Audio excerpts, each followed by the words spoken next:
She pointed a shaking manicured finger directly at David. "Officers!" She cried out, her voice dripping with fake panic and manufactured tears.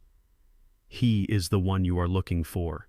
He embezzled the money from his corporate logistics firm. He is the thief. I had absolutely nothing to do with his corporate crimes. Please take him away before he hurts anyone else." The lead federal agent, a tall, broad-shouldered man with graying hair, did not even look at David. He pulled a thick, folded document from his jacket pocket. He looked directly at the woman in the wine-stained dress. He did not ask her any questions. "Khloe Jackson," he said, his voice loud and entirely devoid of any sympathy. "You are under arrest for multiple counts of international wire fraud, identity theft, elder abuse, and conspiracy to commit federal medical fraud." Khloe froze, her mouth hanging open in sheer disbelief. She looked at Trent, who was already being forcefully pushed against the expensive floral wallpaper by two federal agents. They kicked his legs apart and violently wrenched his arms behind his back. "This is a mistake," Khloe stammered, taking a stumbling step backward. "I did not do any of that. You have the wrong person. My husband is the criminal." The lead agent stepped forward and grabbed her wrists, pulling them forcefully behind her back. "We do not have the wrong person," he stated coldly. "We picked up your hired actor, Dr. Evans, at his cheap motel 3 hours ago. He completely confessed to the entire medical fraud conspiracy the second we showed him the federal badge. He handed over the cash bribe you paid him, and he told us everything about your plan to lock your father-in-law in a psychiatric ward. We also have the full cooperation of your document forger, Paul Hayes. Your entire criminal operation is completely dismantled." The cold steel handcuffs snapped shut around Khloe's wrists with a sharp, definitive click. The metallic sound echoed through the dining room and seemed to finally shatter the thick wall of delusion she had built around herself. Her knees buckled completely. She collapsed onto the hardwood floor, weeping hysterically as the reality of a federal prison sentence crashed down on her shoulders. The agents tried to pull her up, but she dropped all her dead weight and dragged herself across the broken glass toward David. She crawled through the spilled, expensive wine, completely ruining her designer dress. "David, please," she sobbed, looking up at him with black mascara running down her pale face. "Honey, please save me. I was forced to do this. Trent manipulated me. He threatened me and made me steal that money. You know I love you, David. Please call your corporate lawyers. We have money. You can fix this. Do not let them take me away."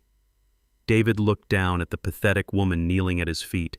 He held the blood-soaked white napkin tightly against his wounded arm, the same arm he had just used to save my life from her violent attack. He looked at her, not with anger and not with sadness, but with absolute, frozen indifference. He was finally seeing the monster hiding beneath her beautiful face. "You do not get to call me honey ever again," David said, his voice vibrating with a quiet, devastating power. "You did not just betray my trust and destroy our marriage. You tried to sell out my father. You tried to frame me for a federal crime, and you tried to lock an innocent old man inside a medical prison just so you could fund your pathetic affair." Khloe wept louder, reaching out with her handcuffed wrists to grasp the hem of his tailored suit pants. "I am sorry," she wailed. "I made a mistake. Please give me another chance." "You made your choices, Khloe," David replied, stepping entirely out of her reach. "Now you are going to pay the price all by yourself." He pulled his leg back, leaving her totally unsupported. Khloe fell forward, sobbing violently into the ruined tablecloth on the floor. She turned her tear-streaked face toward the corner of the room where her parents Richard and Patricia were cowering in absolute terror. "Mom, Dad, please do something," she begged, her voice cracking with pure agony. "Tell them who we are. Tell them I am innocent." Richard looked at the federal agents and then looked at his daughter with pure, unadulterated disgust. "We have absolutely nothing to do with this criminal," he told the lead agent, holding his hands up in immediate surrender. "She is an adult, and she is entirely responsible for her own actions." "We do not know her anymore," Patricia nodded vigorously, pressing her back against the wall. "We wash our hands of her entirely," Patricia added, her voice shaking with fear. "She is a disgrace to our family name." Khloe let out a long, horrifying wail of pure agony. She was entirely abandoned. The greedy parents who taught her to worship money and status had just thrown her to the wolves to save their own reputations. They cared more about their frozen bank accounts than they cared about their own flesh and blood. The agents had seen enough.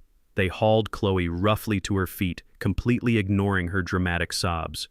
They grabbed Trent by his collar, reading him his Miranda rights as they began marching them both toward the heavy oak doors.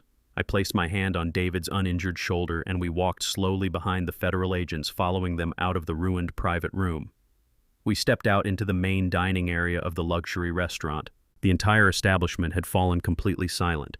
The soft classical music had been turned off by the management.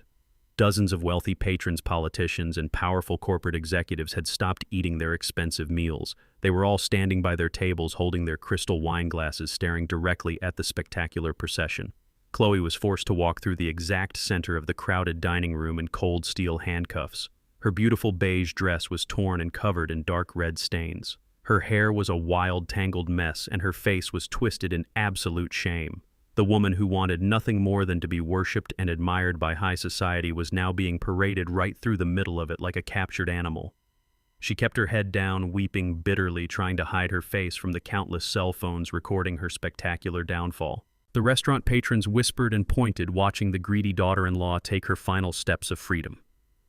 The heavy glass doors of the restaurant opened, and the harsh, flashing red and blue lights of the police cruisers waiting outside illuminated her absolute and total disgrace in front of the entire city. The flashing red and blue lights slowly faded from the large glass windows of the restaurant. The sirens grew distant, blending back into the normal sounds of the city night.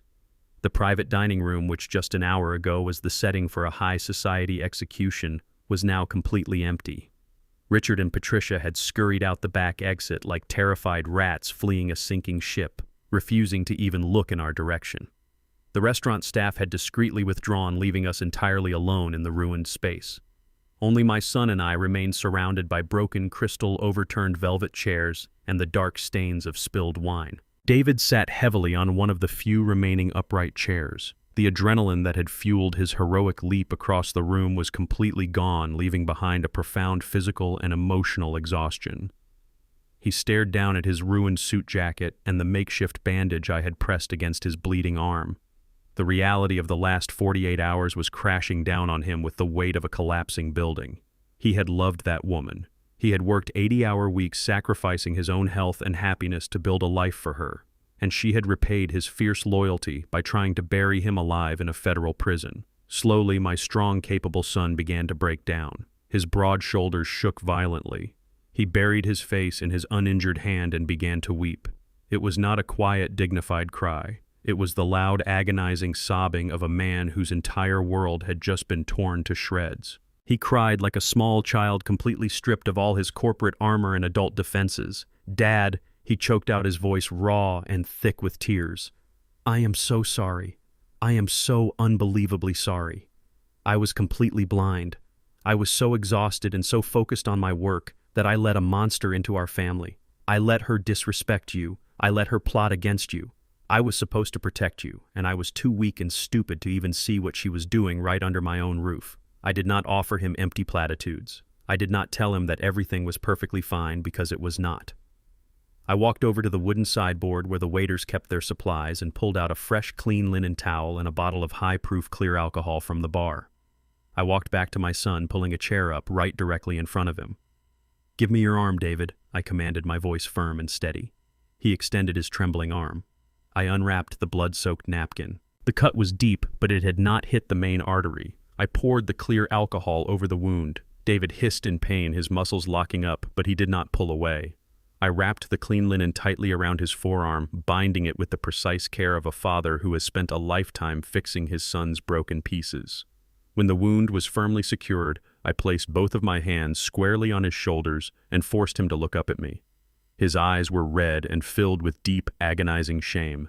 "Stand up, David," I said, my voice dropping to a low, resonant rumble. "I told you to stand up right now."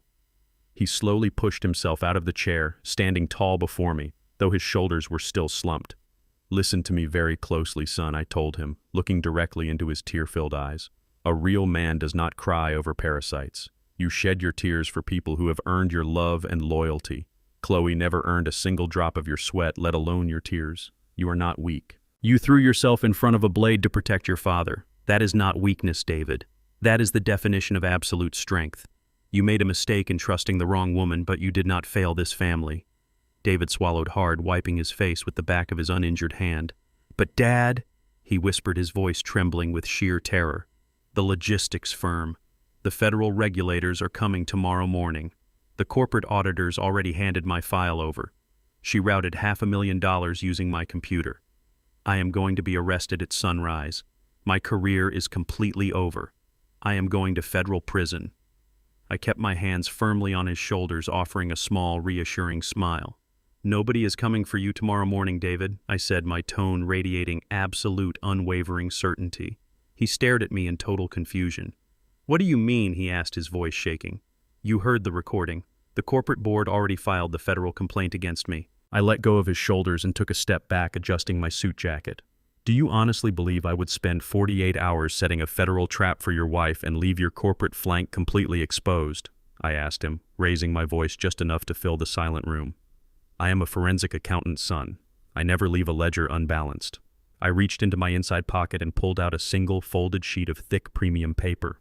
I handed it to him. "Yesterday morning, while you were dealing with the chaos at the office, I took a little trip to your corporate headquarters," I explained calmly. "I bypassed your security and had a very direct conversation with your chief financial officer. Once I identified the exact amount of money Khloe had stolen from your logistics firm, I immediately initiated a high-priority wire transfer from my own secure retirement funds. I replaced every single missing dollar directly back into the corporate holding accounts." David unfolded the paper with trembling hands. It was an official signed letter from the chief executive officer of his logistics firm. I brought in my own high-powered legal team. I continued walking him through the absolute salvation of his life. We presented the corporate board with irrefutable digital evidence that your computer was accessed externally by an unauthorized party. We showed them the exact timestamps proving you were asleep when the transfers were made. We proved that Khloe was the sole architect of the embezzlement.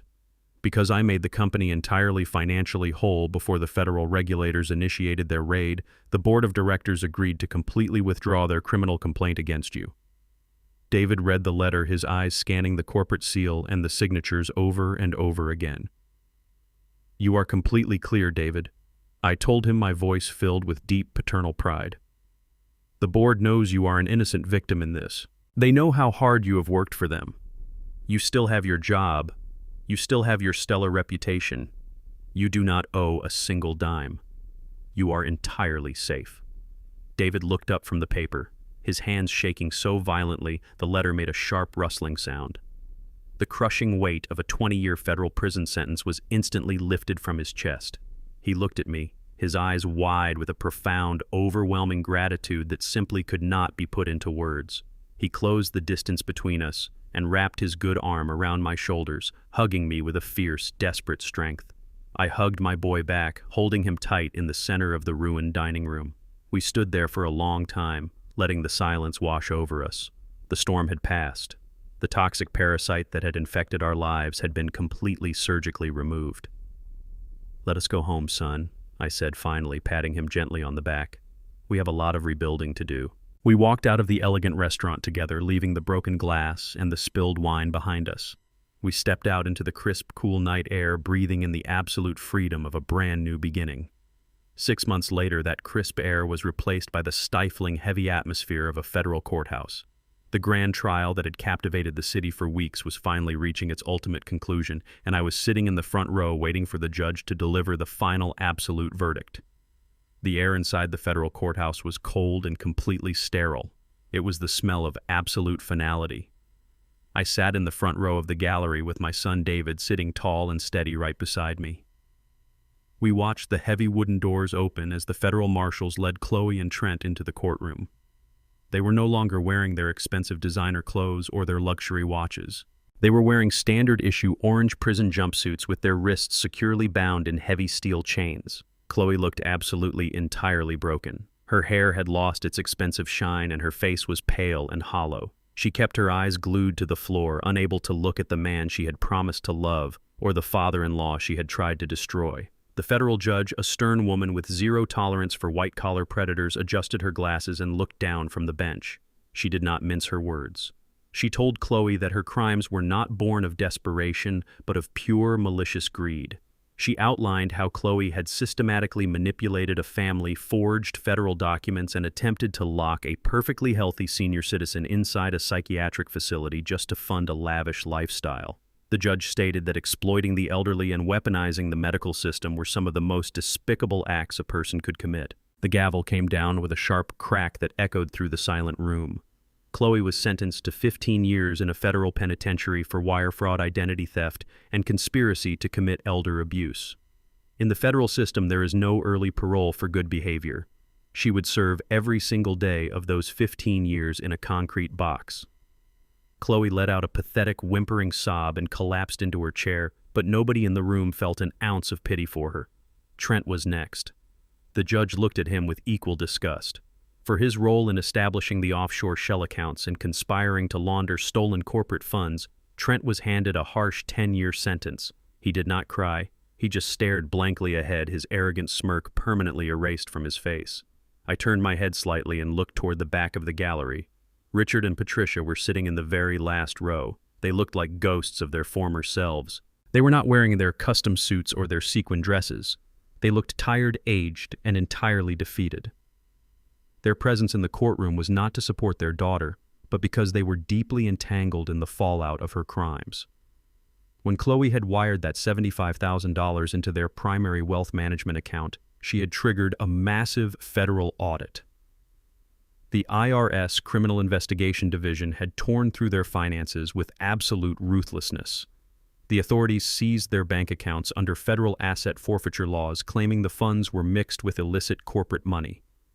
Richard and Patricia had been forced to liquidate their massive properties, their luxury vehicles, and their stock portfolios just to pay their own defense attorneys and avoid going to prison themselves. They had lost absolutely everything. The wealthy, arrogant parents who had spent an entire dinner humiliating my son for not being rich enough were now completely and utterly bankrupt. They were currently living in a cramped rented apartment in a bad part of town, experiencing the exact same poverty they had spent their entire lives mocking. The universe has a beautiful way of balancing its own ledgers. The federal marshals pulled Khloe and Trent to their feet, leading them toward the holding cells at the back of the courtroom. Khloe turned her head one last time, looking over her shoulder at David. Her eyes begged for a sliver of forgiveness, for a single look of sympathy. But David did not give her anything. He just looked at her with the calm, empty gaze of a man who had completely moved on. The heavy doors slammed shut behind her, sealing her fate forever. David and I stood up from the wooden benches and walked slowly down the center aisle. We pushed open the main doors of the federal building and stepped out into the bright afternoon sun. The warmth hit my face, and for the first time in 6 months, I took a deep, full breath of completely clean air. The heavy, toxic cloud that had been suffocating our family was finally gone. David stood next to me, looking out at the busy city streets. He rolled up his sleeves, letting the sunlight hit his skin. On his left forearm, there was a long, thick scar where the steak knife had cut him. It was completely healed now. It was no longer a wound. It was a permanent badge of honor, a physical reminder of the night he proved his absolute loyalty. "It is really over, Dad," he said, his voice sounding lighter and freer than I had heard it in years. "We actually survived." "We did more than survive, son," I told him, placing a firm hand on his back. "We took out the trash and we cleared the foundation. Now we get to rebuild." David nodded, a genuine smile breaking across his face. "I was thinking about the old house," he said, turning to look at me. "There are a lot of good memories there, but there are also a lot of shadows. I do not think I want to walk past that home office ever again." I smiled back at him because I had been thinking the exact same thing. I told him we were going to put the property on the market next week. With the money from the sale and my retirement funds, we were going to leave the crowded city behind. I told him we were going to buy a large plot of land out in the peaceful, quiet suburbs. We would build 2 houses on the same property, one for him to start his new life, and one for me with a big wooden porch where I could sit and drink my coffee in peace. "That sounds absolutely perfect, Dad," David said, clapping me on the shoulder. We walked down the wide concrete steps of the courthouse together. As we walked, I looked down at my clothes. I was not wearing the custom-tailored charcoal suit I had worn to the restaurant that night. I was wearing my scuffed leather boots, a simple pair of denim jeans, and my old faded flannel shirt. I wore the expensive suit that night because I needed to speak the language of corporate predators. I needed to show them the massive, terrifying power they had foolishly awakened. But I did not need that power anymore. I did not need to intimidate anyone or prove my worth to people who worshipped bank accounts. I wore my old faded flannel because it was comfortable, because it was honest, and because it was exactly who I was.